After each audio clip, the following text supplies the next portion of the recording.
contar uma história que aconteceu há um tempo atrás comigo, lá na República, onde a gente mora, no Higienópolis. Mas diz então que numa quarta-feira à noite, um rapaz chamado Ricardo Bess, que não integra mais hoje a nossa República, por volta de 11h30 da noite, mais ou menos, diz assim, frustrado com uma série de conversas que ele tinha tido no início daquela semana, segunda, terça, e na quarta ele diz frustrado assim, Ed, eu estava virado para uma janela, ele nas minhas costas diz, como você consegue?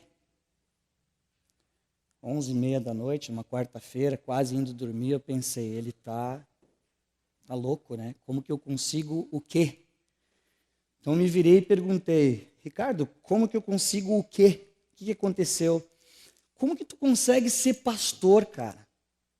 Hoje é mal quarta-feira e eu já tive aqui algumas conversas, uns aconselhamentos, algumas coisas que aconteceram nos meus relacionamentos e eu tô por aqui. E tu passa por isso semanalmente, ouvindo coisas, conversando e pessoas contando os problemas. Como tu consegue? Então eu virei de volta para a janela, ele ficou ali tocando o violão. E eu fiquei em silêncio por uns, talvez 5 minutos, pensando na pergunta que ele tinha me feito. E depois de um tempo, sem ao menos me virar para ele, eu comecei a conversar com ele, virado para a janela. E eu disse o seguinte, olha, Bess, eu acho que eu consigo ser pastor, e eu acho que as pessoas conseguem, alguns líderes, porque eu não acordo de manhã e penso assim, bom dia, dia, hoje então hoje eu sou um pastor. Que roupa será que um pastor deve usar? Que palavra será que hoje, durante o meu dia, eu devo dizer? Com qual entonação eu devo lidar nos meus relacionamentos? Como deve ser a minha conduta? Eu não tenho, Ricardo, muita dificuldade, eu acho, em ser pastor, porque eu acordo, sigo Jesus de perto na medida do possível, tento ouvir a voz dele, caminhar perto dele, e à medida que vem um adolescente, um jovem conversar, eu tento viver Cristo na vida dele.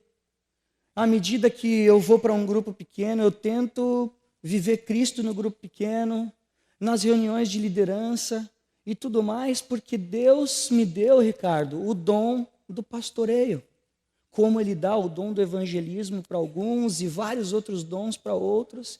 E eu enxergo, então, a vida pastoral, se você quer chamar assim, com muita fluidez e muita tranquilidade, porque é um dom, não é uma caixa que cai. Eu imagino, tipo a revistinha da Mônica antigamente, que a Mônica abria e tinha os seus vestidos vermelhos, né? E os outros tinham as suas roupas, e eu não abro o meu armário e tenho a roupa pastoral, o tipo de jeito. Eu acho que é fluido, cara, porque Deus deu dons para a igreja, e Deus deu dons para a gente usar no meio da igreja. Eu acho que é por isso que eu consigo pastorear, porque é algo que Deus nos deu.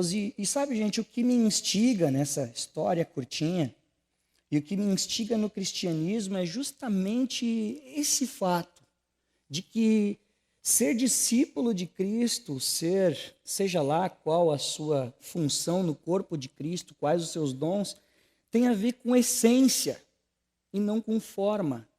E a essência é seguir o Senhor Jesus Cristo de perto e deixar Ele falar com você e te transformar.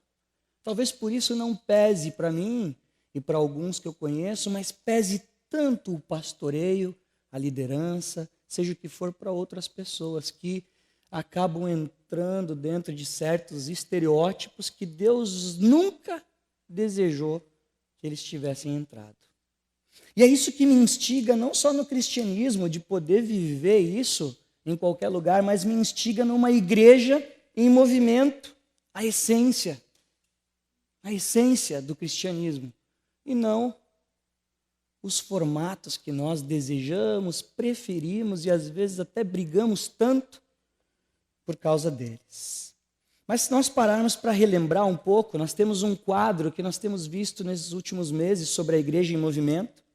E se você parar para relembrar o desfile da igreja até aqui, nessa última mensagem que se chama Continuação, o primeiro quadro lá no nosso canto direito se chama Formação.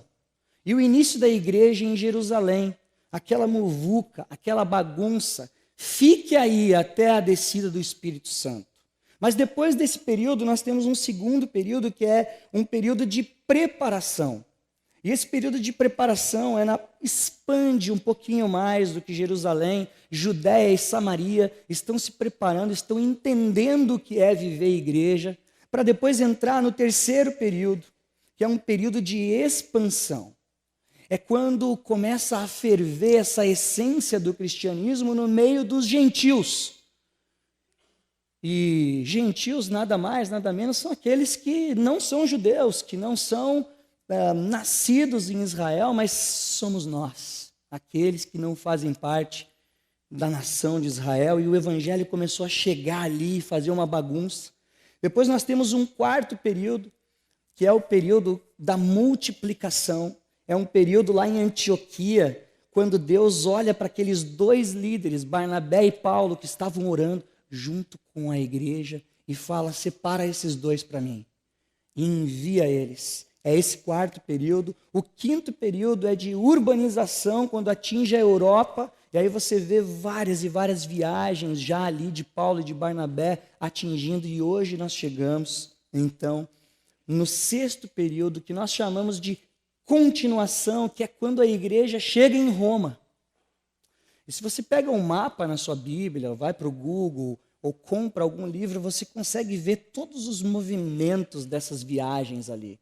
E o processo que Deus usou para atingir aquele mundo inteirinho, um mundo não globalizado na época, tanto quanto nós hoje, mas um mundo que podia ser alcançado estrategicamente. Nesse período de continuação, o que importa para nós? O que importa para nós hoje nesse período? É que Paulo, ele sai de Éfeso e chega em Roma. É nesse período que ele sai de Éfeso, se despede dos anciãos de lá e chega em Roma, que o Espírito Santo já tinha avisado ele. Uma outra coisa muito importante nesse período, nessa noite, é que tem muitos eventos malucos, que nós vamos ver depois, que acontecem na vida de Paulo nesse período. É uma montanha-russa de sentimentos na vida de Paulo, de alegria, de tristeza, é uma bagunça, nós vamos ver. E por fim, o que importa para nós, nessa última palestra, a Igreja em Movimento, é o que fica para nós como desafio daqui para frente. Porque se você chega no último versículo de Atos, você fica com a impressão de que a bola caiu no seu pé agora. O que nos resta fazer, ou o que nós temos feito até aqui como igreja? Então eu queria te convidar a abrir em Atos 19 junto comigo. Eu queria propor que a gente olhasse algumas coisas que aconteceram ali.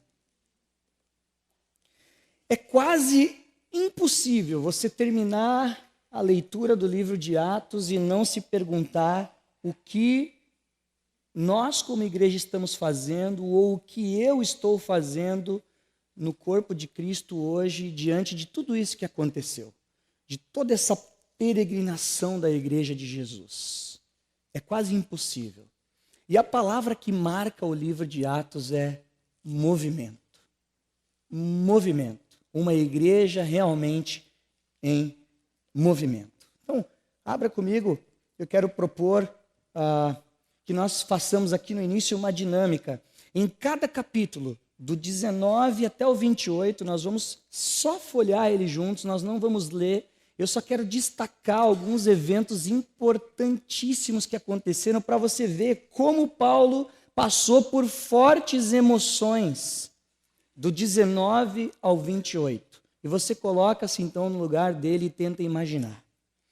A primeira forte emoção que nós podemos destacar no capítulo 19 é a grande confusão com a deusa Ártemis dos Efésios. Capítulo 19 tem uma bagunça com essa deusa dos Efésios. Porque a cultura do céu instalada no DNA de Paulo chega lá em Éfeso. E eles têm essa deusa, eles têm crucifixos, né? Vamos fazer a brincadeira. O crucifixozinho, né? Eles têm os pingentes com a deusa, eles têm o chapeuzinho da deusa, eles têm as pulseiras da deusa, eles têm a deusa em tamanhos diversos e cores diversas.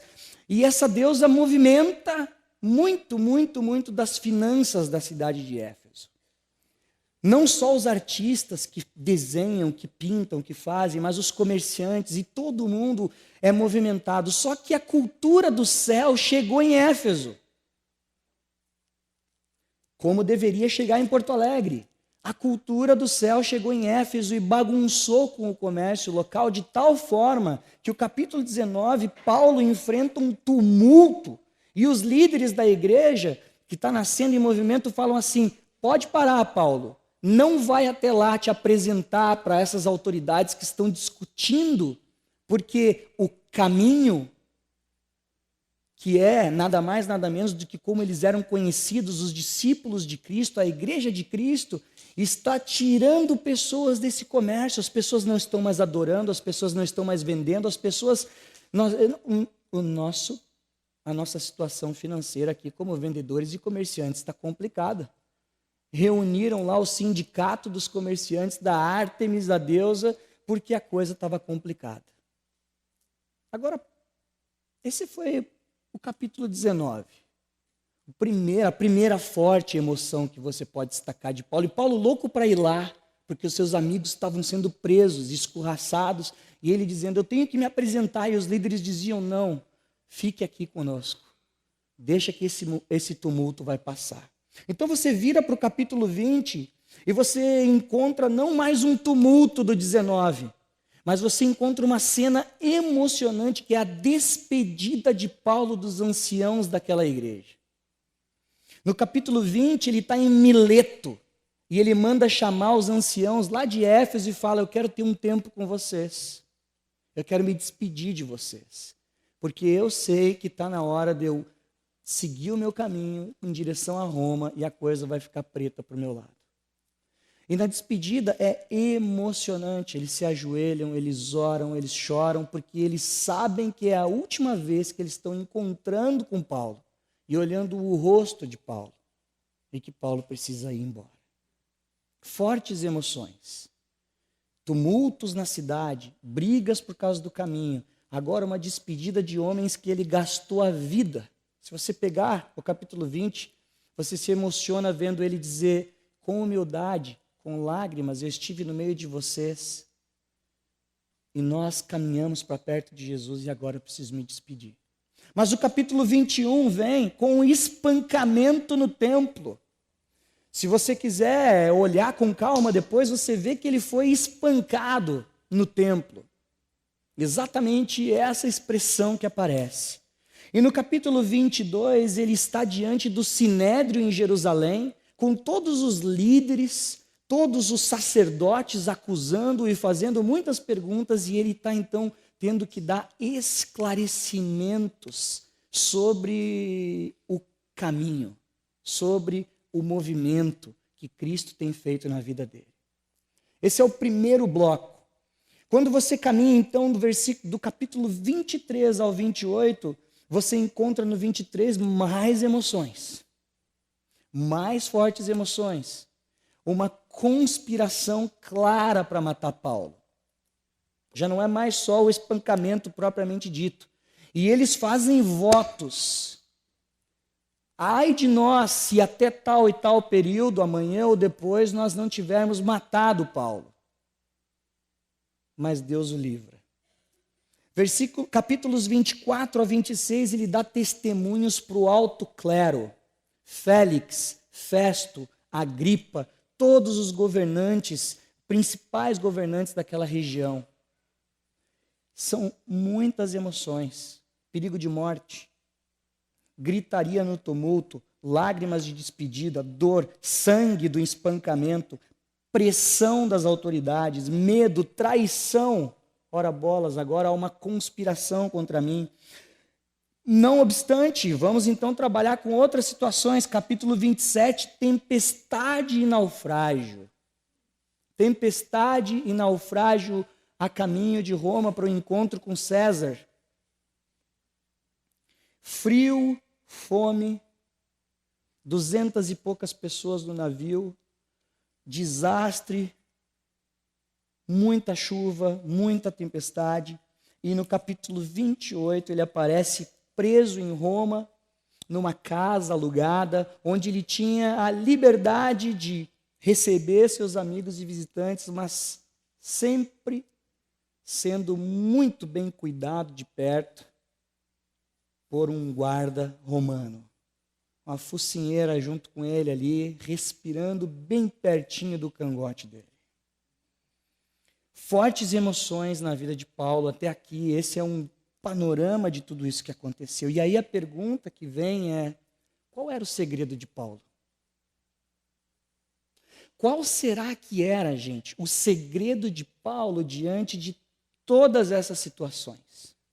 E eu quero destacar algumas coisas importantes. A primeira coisa que eu quero destacar e pedir para você abrir comigo em Atos 20, na familiaridade com o divino que Paulo tinha. A profundidade que esse homem tinha no relacionamento com Deus. O que eu estou chamando de familiaridade com o divino. Ele não só conhecia o Senhor, mas era muito conhecido pelo Senhor também. Atos 20, versículos 22, versículo 22 diz exatamente assim: agora, compelido pelo Espírito, estou indo para Jerusalém, sem saber o que me acontecerá ali. Eu só sei que em todas as cidades que eu passar, o Espírito Santo me avisa que prisões e sofrimentos me esperam. Orientado, direcionado, compelido pelo Espírito Santo de Deus.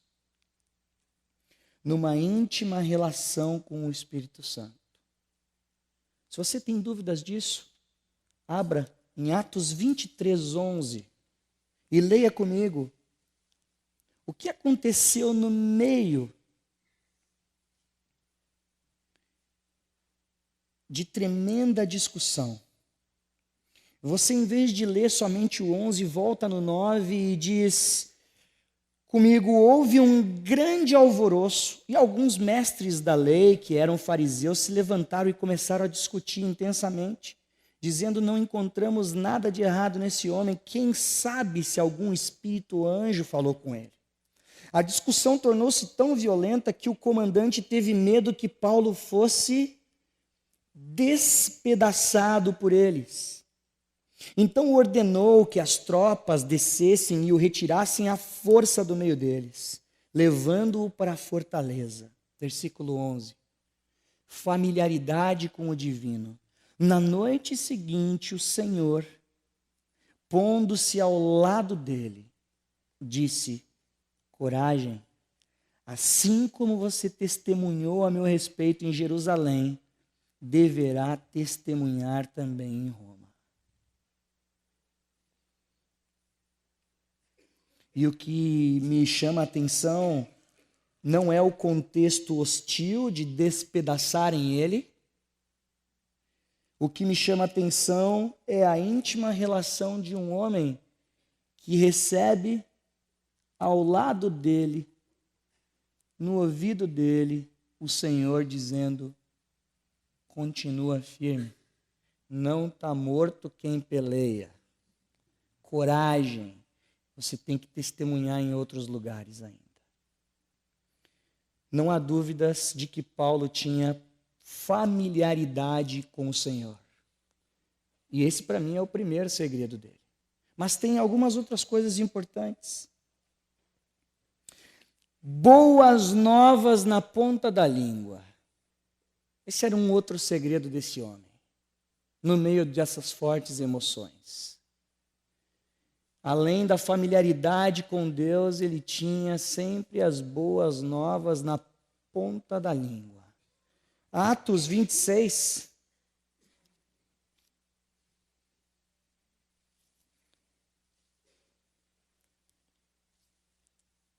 Prestem atenção como ele fala a sua história, o que aconteceu com ele e Jesus, e fala da necessidade do arrependimento e da fé. Capítulo 26, versículo 21, Agripa disse para Paulo: você tem permissão para falar em sua defesa, Paulo. A seguir, então, Paulo fez sinal com a mão e começou a sua defesa. Rei Agripa, eu considero-me muito feliz por poder estar hoje em tua presença para fazer a minha defesa contra todas as acusações dos judeus, especialmente porque estás bem familiarizado com todos os costumes e controvérsias deles. Portanto, eu peço que me ouças pacientemente. Todos os judeus sabem como eu tenho vivido desde pequeno, tanto em minha terra natal como em Jerusalém. Eles me conhecem há muito tempo e podem testemunhar, se quiserem, que, como fariseu, eu vivi de acordo com a seita mais severa da nossa religião. Só que agora eu estou sendo julgado por causa da minha esperança no que Deus prometeu aos nossos antepassados. Esta é a promessa que as 12 tribos esperam que se cumpra, cultuando a Deus com fervor dia e noite. É por causa dessa esperança, rei, que eu estou sendo acusado pelos judeus.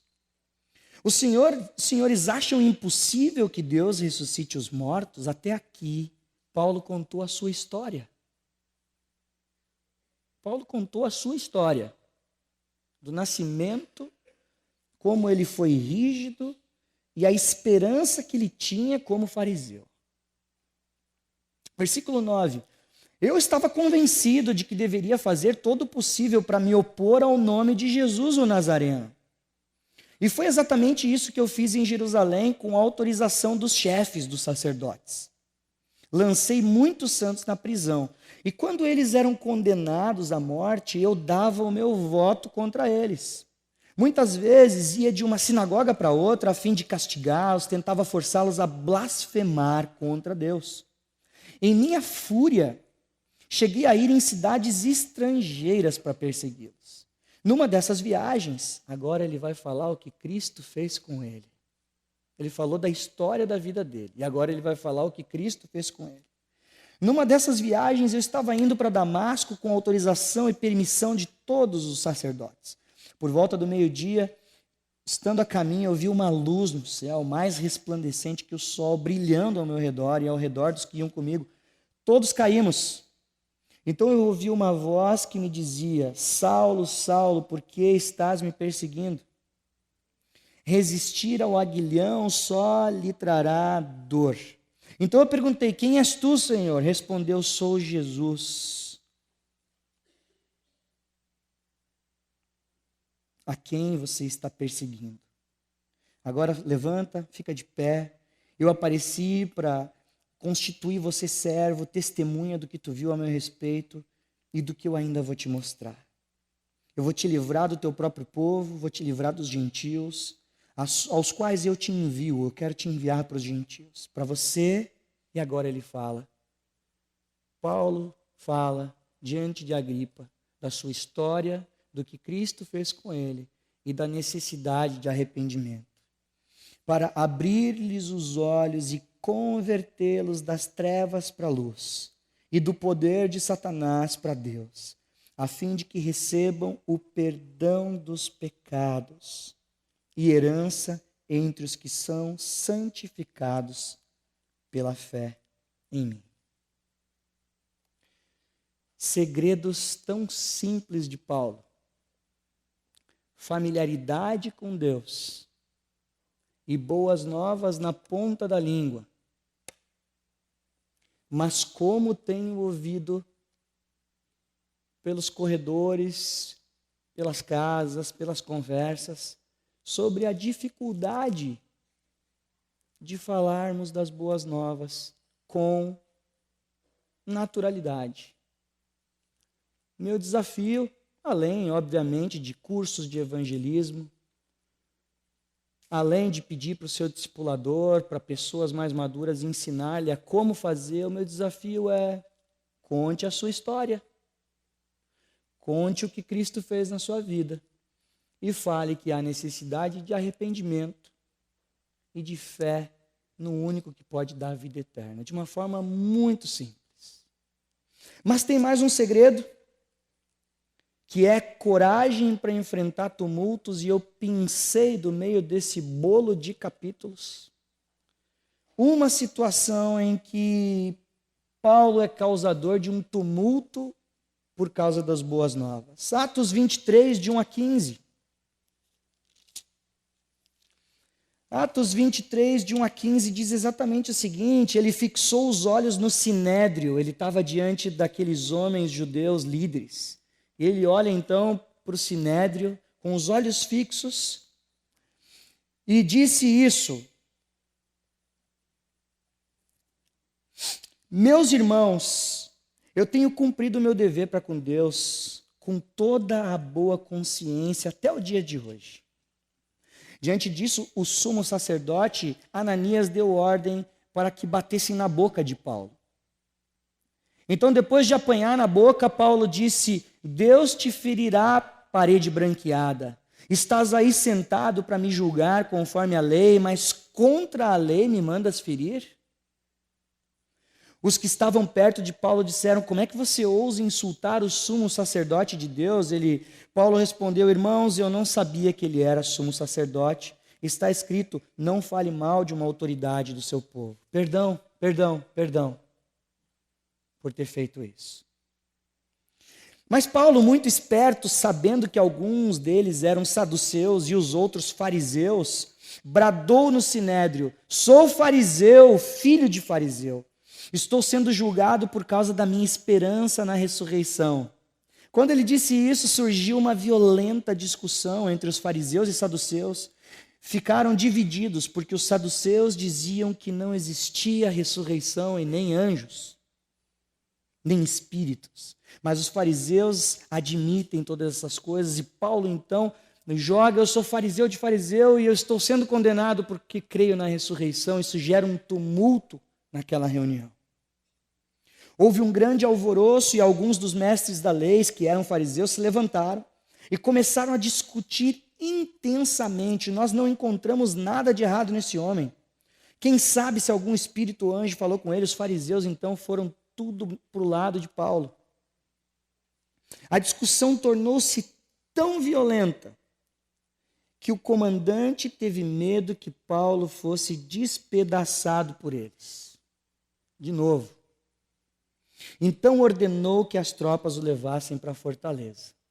Nós já vimos esse trecho antes. Na noite seguinte, o Senhor se coloca do lado dele e encoraja ele: você vai para Roma.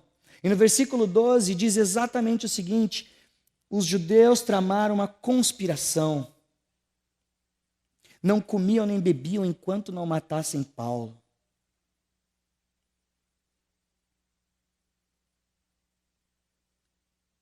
Coragem para enfrentar tumultos. Todas as vezes no livro de Atos que os discípulos de Cristo, que têm familiaridade com o divino, que têm as boas novas na ponta da língua, decidem falar das boas novas, porque sai de dentro do coração, do íntimo, algum tumulto é gerado. E volta e meia nesses tumultos em Éfeso, tumultos em Cesareia, tumultos na Galiléia, tumultos em Jerusalém, tumultos em Roma, alguns se opõem, mas alguns creem e professam o nome de Cristo e passam a seguir o Senhor Jesus Cristo. Os segredos de Paulo. Há uma frase do próprio Festo, não sei se você já viu essa frase, que diz o seguinte para Agripa: os acusadores de Paulo, Agripa, no ouvido de Agripa, reunido, tinham alguns pontos de divergência com ele acerca de sua própria religião e de um certo Jesus, Agripa, já morto, o qual Paulo insiste que está vivo. Olha só.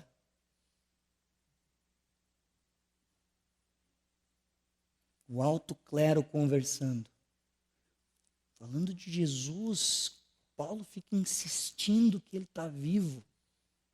Insistindo que esse Jesus que morreu está vivo. O ímpeto de Paulo é porque Jesus estava vivo. E ele tinha uma familiaridade muito grande com Jesus.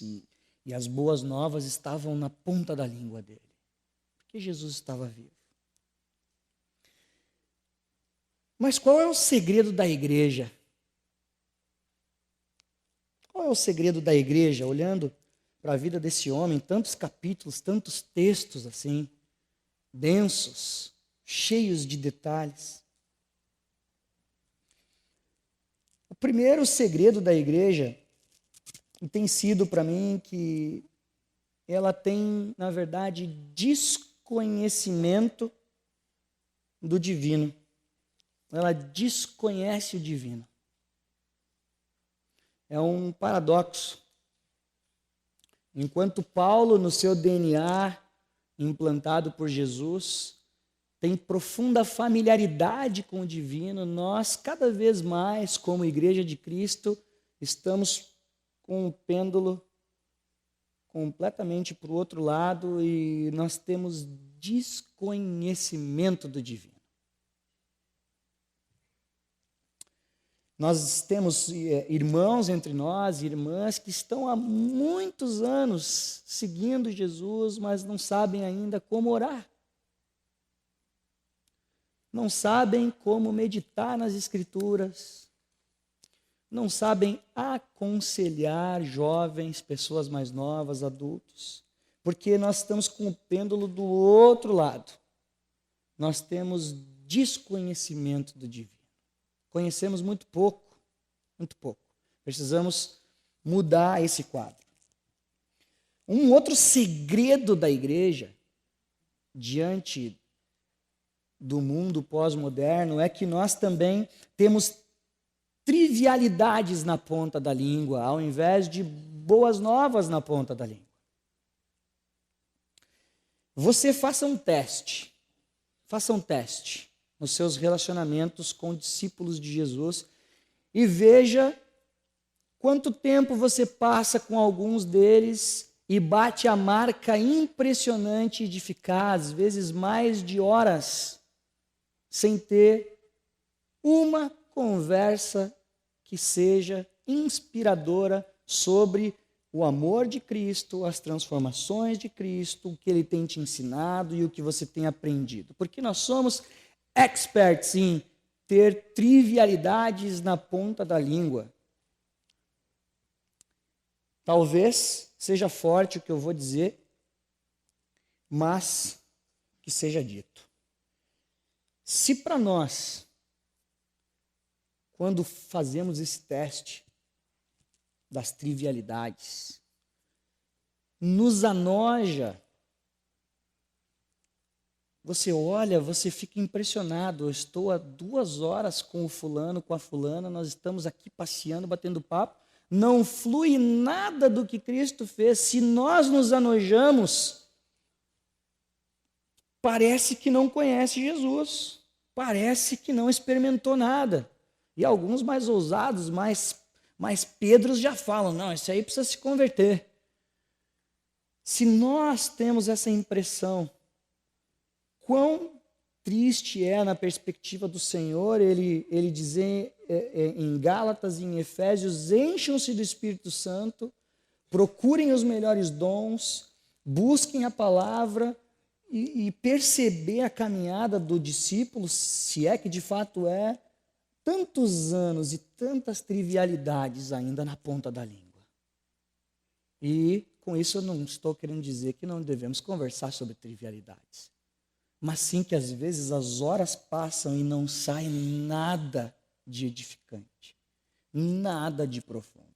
Só futebol, só filme, só moda, só carreira, só sucesso, só besteira, só besteira.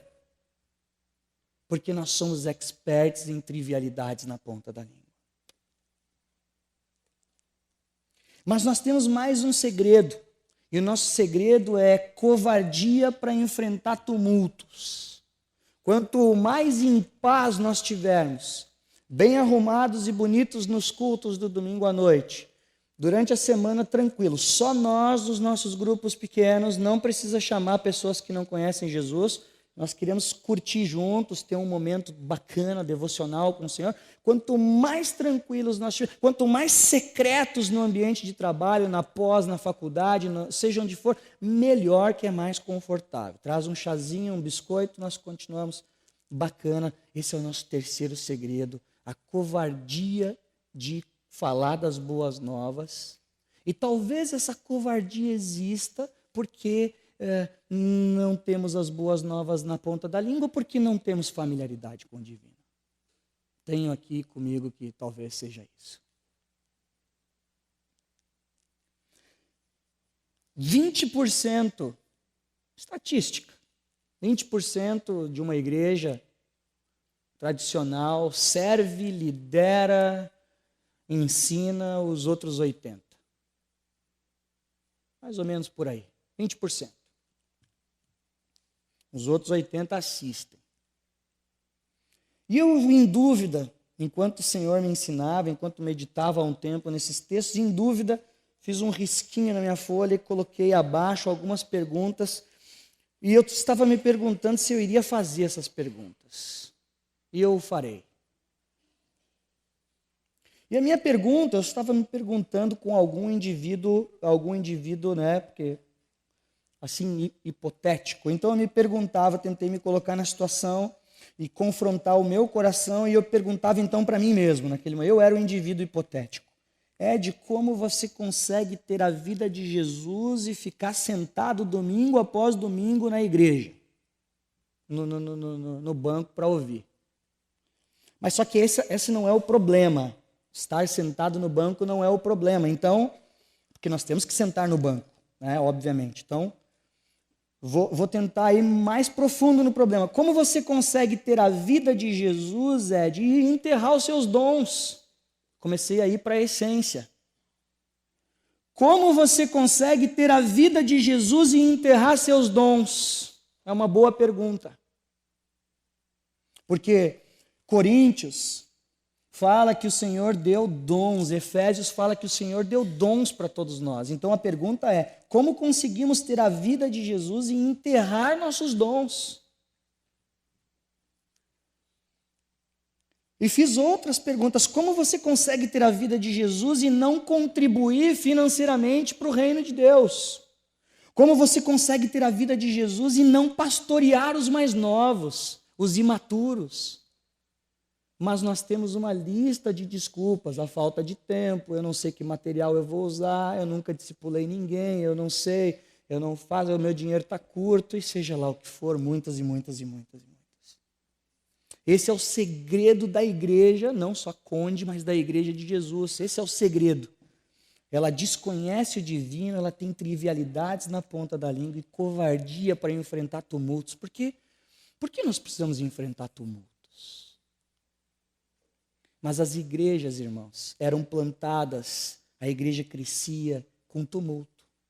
Tinha barulho, tinha gente nova chegando, tinha gente que não estava entendendo. Sem tumulto não há crescimento. Existe uma frase de um líder que veio nos visitar essa semana passada, conversar um pouco conosco, chama-se Roberto Lai, que diz assim, mais ou menos eu peguei do tempo que ele estava ali com a gente, anotei. É triste perceber, disse ele para nós, que a igreja do Senhor Jesus Cristo nasceu como um movimento e tornou-se rapidamente um monumento estático. Eu achei fantástico fantástica a sacada dele. Captou.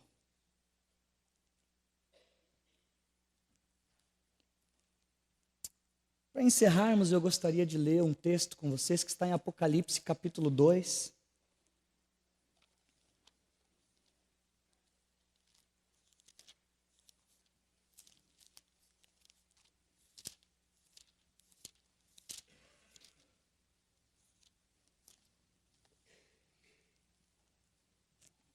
Porque, olhando para tantos capítulos, nós nos perguntamos qual o segredo de Paulo, o que pulsava no coração de Paulo, na vida de Paulo.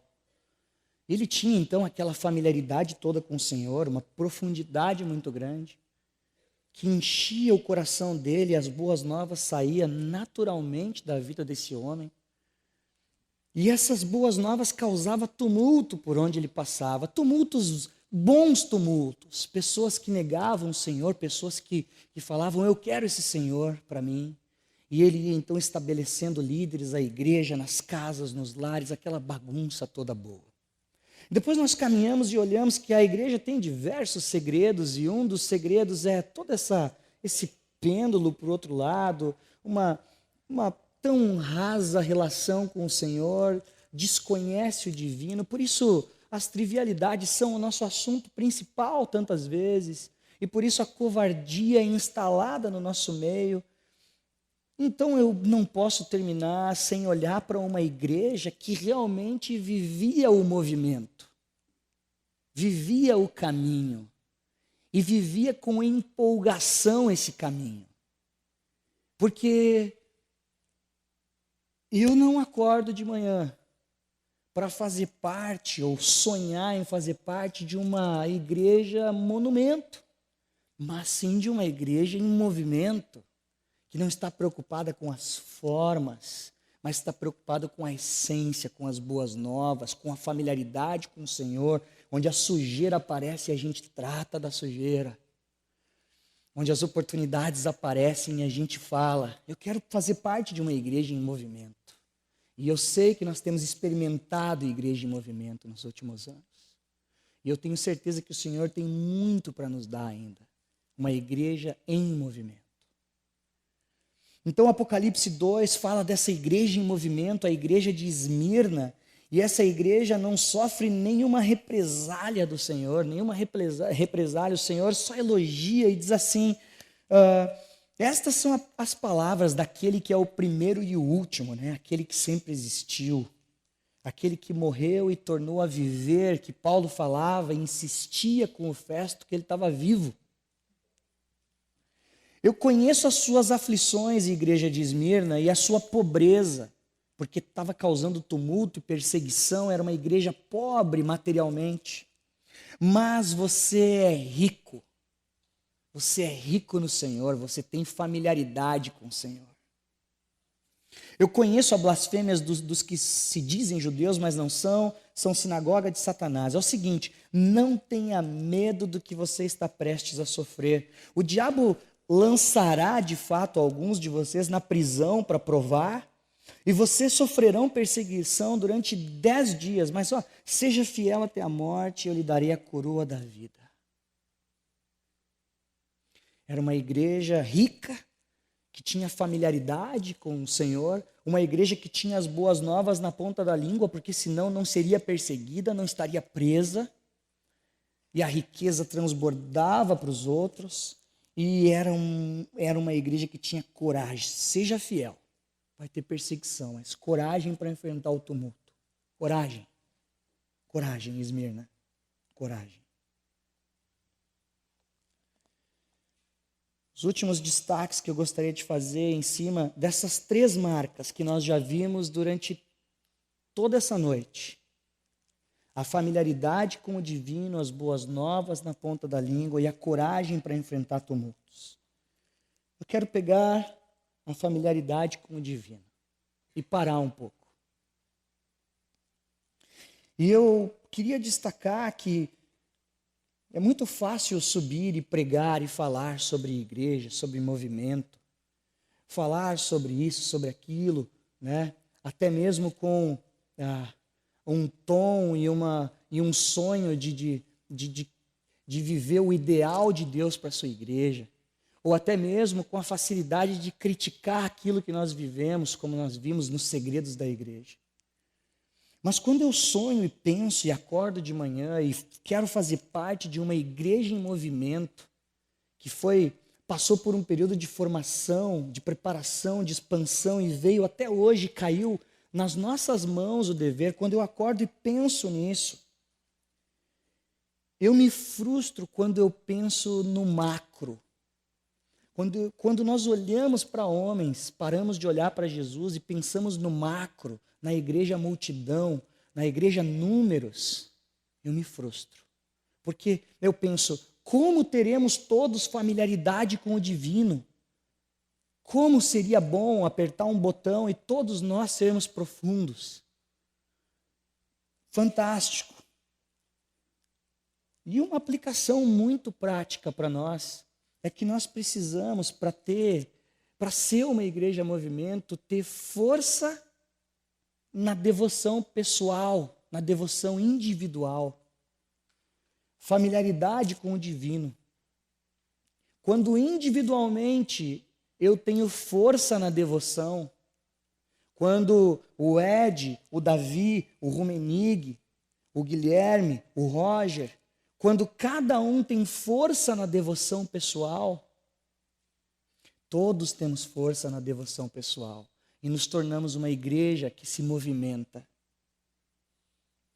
Tenho ouvido de muitas pessoas nos últimos dias, nos últimos anos, na verdade, eu estou indo tirar o meu tempo de solitude.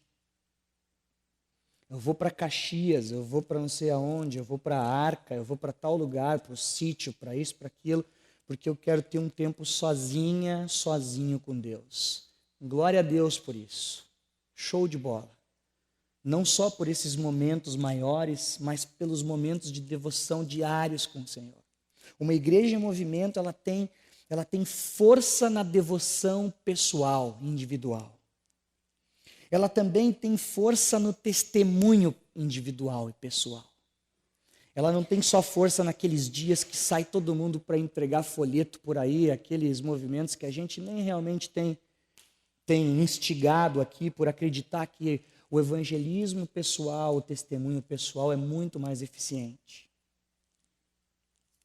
E aqui, eu quero dizer que experimentei, antes de ir para o seminário e voltar para pastorear aqui, experimentei na Varig, experimentei em São José dos Campos, experimentei em Porto Alegre, conviver no meio de pessoas que não conheciam o Senhor e trabalhar secularmente, normalmente.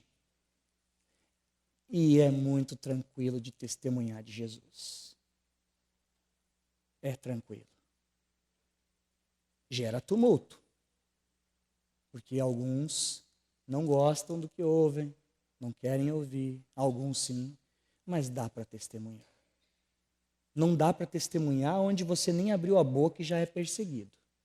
Aqui é tranquilo.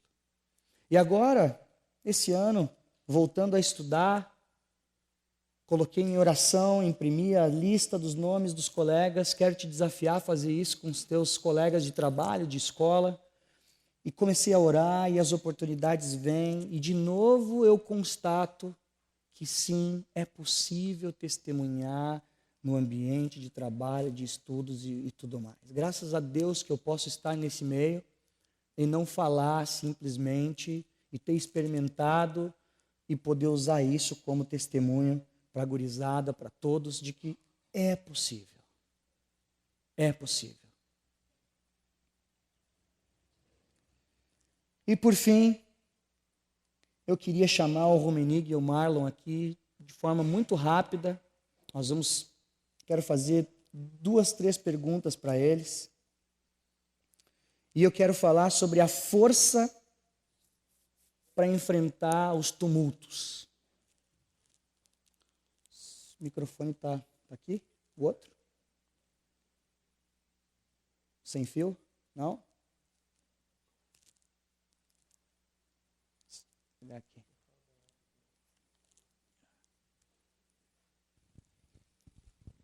Só quero perguntar ser bem objetivo nisso, nosso tempo está adiantado, o que vocês estão fazendo em Porto Alegre? Boa noite. Toda terça-feira eu e o Marlon, a gente vai lá pelas 8, 9 horas da noite na Praça da Matriz e na volta ali, para levar um lanche e, na real, conversar e falar da palavra para moradores de rua que estão por ali. Legal. Marlon, por que vocês estão fazendo isso? Para provar assim, o amor, a graça e a misericórdia de Deus, né? Testemunhar, né? Isso. O que Ele pode fazer, o que Ele pode transformar, né? Como tu falaste ali, isso é um ato de devoção também, né? Porque a gente leva a palavra ali, senta na calçada com eles e demonstra o amor de Deus ali. Somos recebidos muito bem por alguns, nem tanto por outros, né? E a pergunta final é, o que a gente pode fazer para ajudar nisso? Como é que a gente pode usar os nossos dons, a nossa vida, nós como comunidade, para ajudar esse exemplo, né? Que se fosse abrir para outros exemplos do que tem sido feito aí, como é que a gente pode ajudar? No nosso caso, por exemplo, financeiramente, a gente gasta R$50 em pastel, se alguém quiser ajudar. A gente precisa de orações, bastante, para que Deus continue nos guiando, nos mantenha firme. E se alguém também estiver disposto a cozinhar, ou quiser ir junto, ou quiser, sei lá, conhecer, conversar com a gente de alguma ideia que o cara tem para ajudar, a gente está aberto. E a Kombi? Uma Kombi é outros 500. Legal, obrigado, gente. Obrigado. Igreja em movimento. Não só na faculdade, não só em casa, não só no trabalho, mas aí, mundo afora, gerando tumulto. Eu sei de vários tumultos que aconteceram e têm acontecido com eles. A última frase é do filósofo Platão, que vem contribuir para a gente, e diz assim: tente mover o mundo. Tente mover o mundo. O primeiro passo será mover a si mesmo. Então, por isso, uma igreja em movimento, ela tem força na devoção pessoal, ela tem força no testemunho pessoal, nas boas novas saltando da boca para fora, e ela tem força na coragem de enfrentar na nossa geração tumultos, gente negando e gente abraçando, chorando. Porque se há familiaridade com o divino, boas novas na ponta da língua e coragem para enfrentar tumultos, há uma igreja muito mais do que monumento estática. Há uma igreja em movimento.